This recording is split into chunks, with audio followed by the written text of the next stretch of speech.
I have unknown seedlings popping up for sure.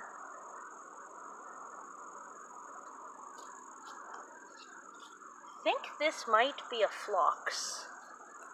And that too, I planted native phlox in here last year. I don't know what this might be. I don't think it's a high bush cranberry. I don't know what New Jersey tea seedlings look like. It probably isn't a ground plum, but you never know. And it's definitely not a Saskatoon. And these are all Saskatoons there on up.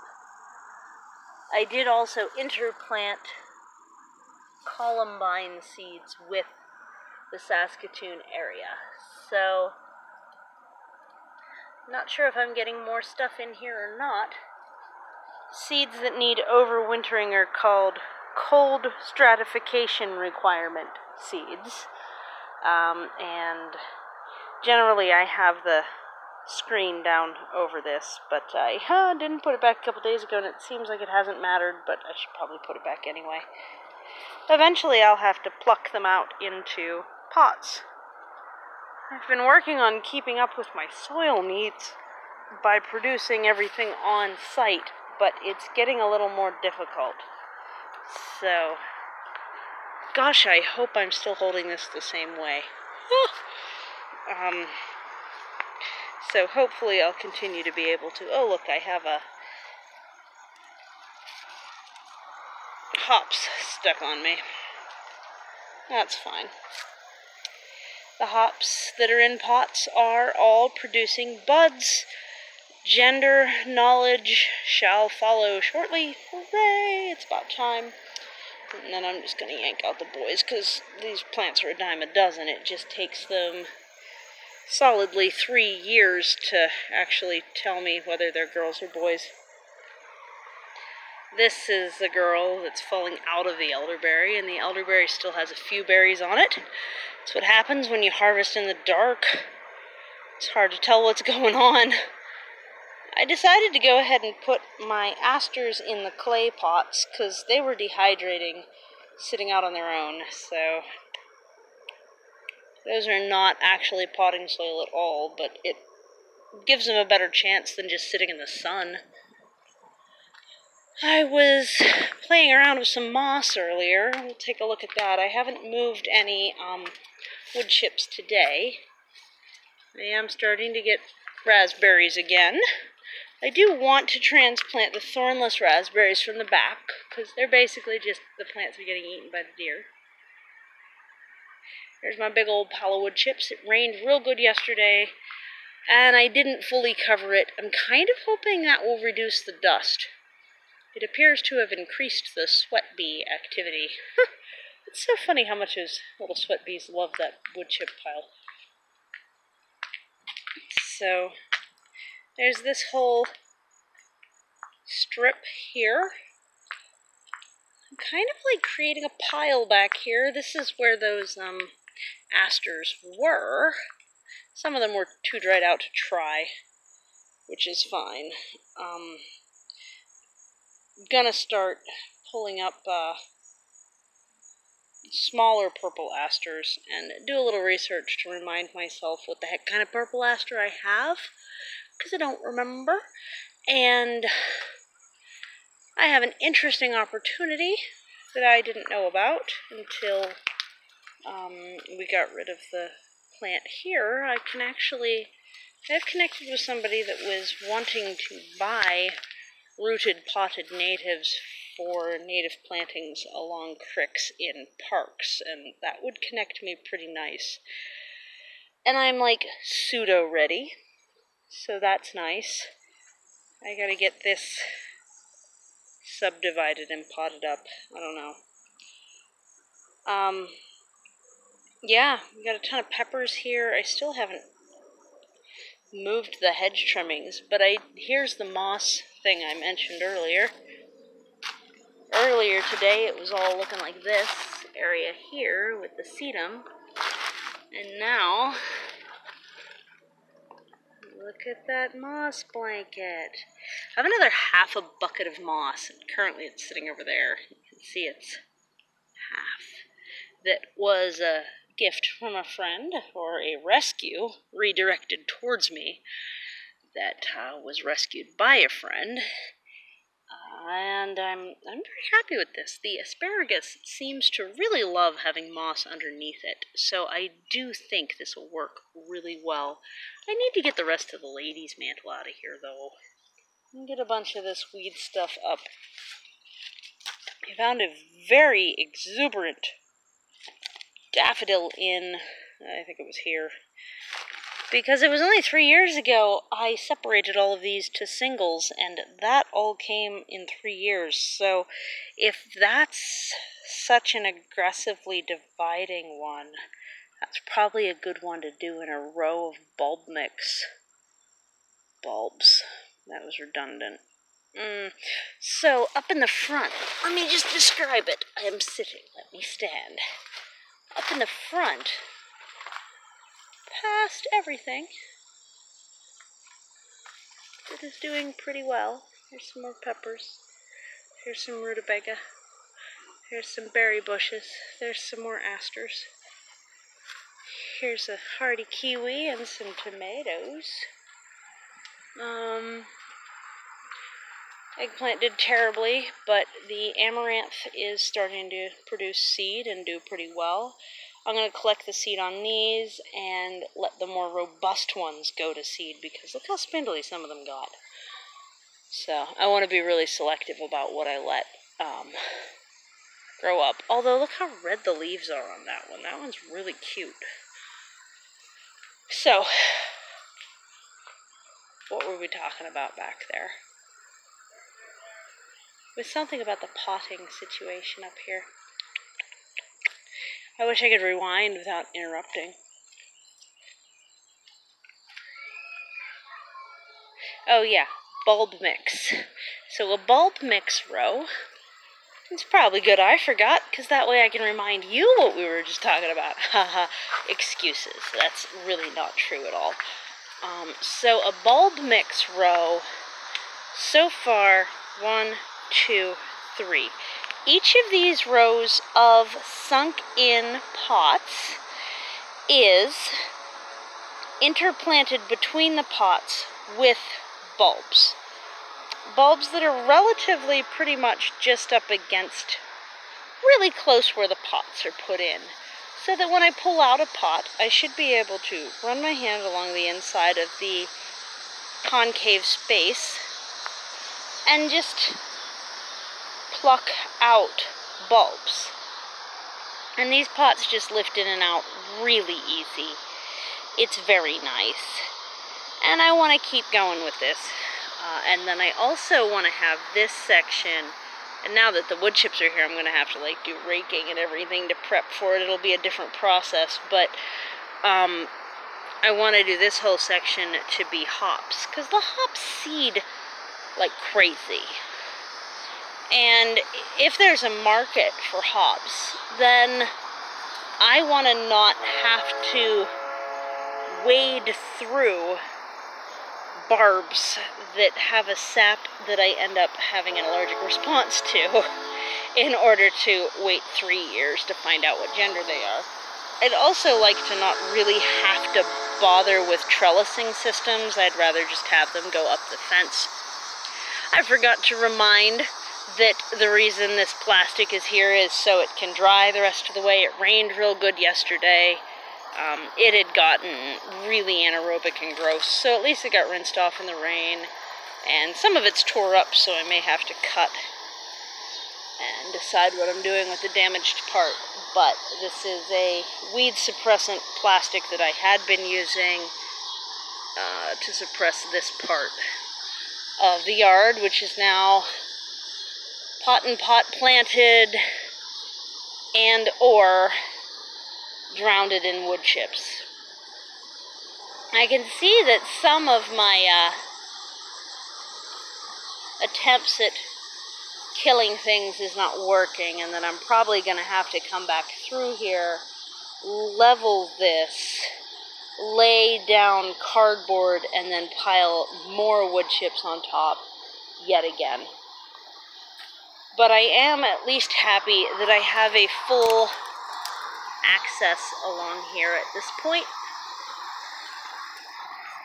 That's nice. And once I'm ready, I'll probably wood chip the crap out of this too. I may start doing a wood chip load every year just to refresh and just keep making this deeper and deeper. And the wood chips do rot down really nice, because about 7-8 years ago I did this before, but I did it for the paths, and the paths rotted down so much that they started just sprouting weeds like crazy. It was basically soil, and you can still see this is what's left of 7-year-old wood chips that are now on my path, and this actually makes excellent potting soil too. So, you know, waste not, want not. I may start very regularly doing a huge load of wood chips for the garden and just cycling it like that.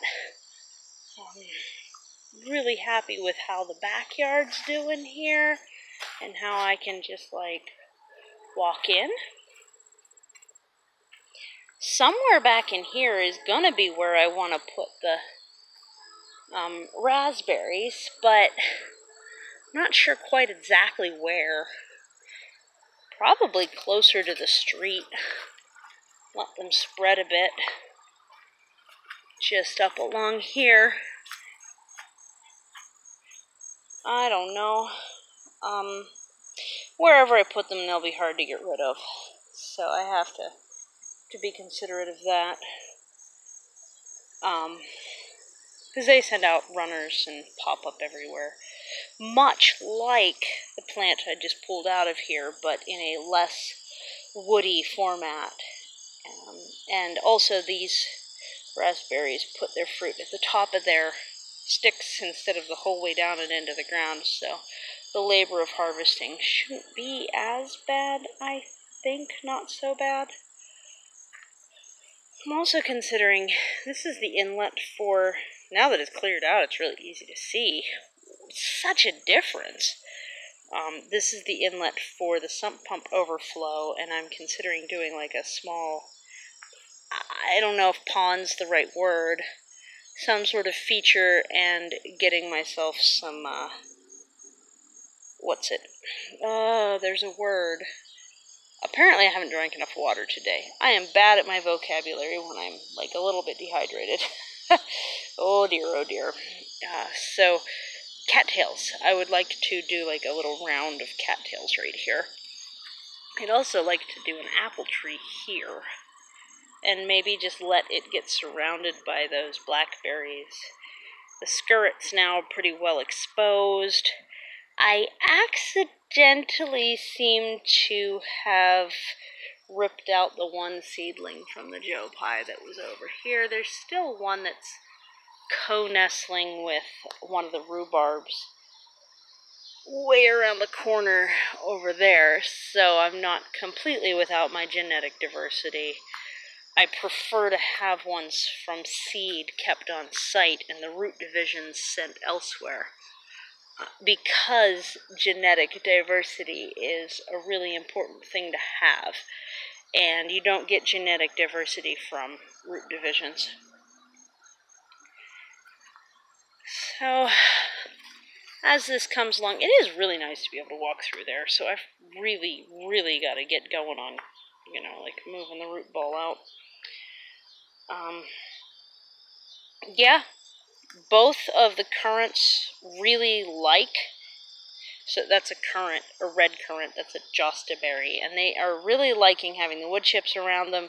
This one was getting all crinkly-leaved and sad from being, like, crowded by a whole bunch of asters, probably purple asters, and so hopefully it will be happier like this. At the time I didn't have enough cardboard, so I think this is just, like, thrown down on the bare soil. Nothing underneath this soil is such a bad weed that I'd be upset if it came back through particularly. I have a lot of purple aster. I think it's the New England type. That's what these are.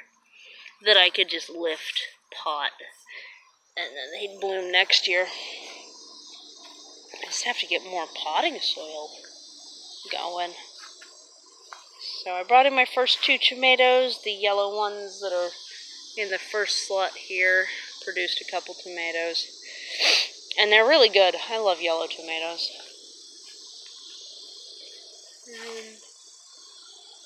That hazelnut's doing really good. I did put in an order, and so now I have to pre-dig at least 12 holes. I put in an order for 25 hazelnuts that are select bred by Recovery Agriculture Farm, I think it was Mark Shepard's thing. If you Google them, just be careful that you don't get the archived shop, because the archived shop is still linked in. There's 3 business names for Mark Shepard, and the archived shop for buying their products is still linked and still looks like the shop, and I spent quite a while trying to figure out what was going on, but what was going on is that I was trying to buy something out of a Wayback Machine in an archive. Well, shoot, I was confused. But I do want to interplant these and then plant in front of the Rose of Sharon with just, you see these flowers here. Plant in front of the Rose of Sharon, which is a obnoxiously dispersive seed producer and extremely invasive, and just put a whole bunch of hazelnut right in front of that so that it grows into it, and then as that gets established, reach through and slowly cut out the Rose of Sharon and let the hazelnut just completely replace it. I will probably need a small amount of poison in order to finish the job, because Rose of Sharon is intense and really hard to get rid of. But it would be nice if I could replace the whole thing, but you can see the base of the roots on these is just so intense in the places where it's grown in. There's no way. So from the Gardens Direct conglomerate, I had from each batch 1 hazelnut take. And these are going to be the wild, scraggly weaklings out of the set now, because the ones that I just ordered are ones that in full sun will produce nuts the very first year they're planted. About 40% of the time, and 80% of them will produce nuts within the second year. So that's amazing, because 7 years is the expectation. I'm excited, and then these are just like cheap wild guys, so I don't know if I'll even bother to keep them. I might pass them along, replace them, pop them up, send them elsewhere. There's another one of them down here that took the year before. Something else I'm thinking is, because from my porch, this is a big gap that you can look right at my neighbor. This is the 7-year-old pear, and I think it would do a lot better if I stuck it there. Be a lot of work digging up a 7-year root ball, at least enough of it that it could do all right. But I think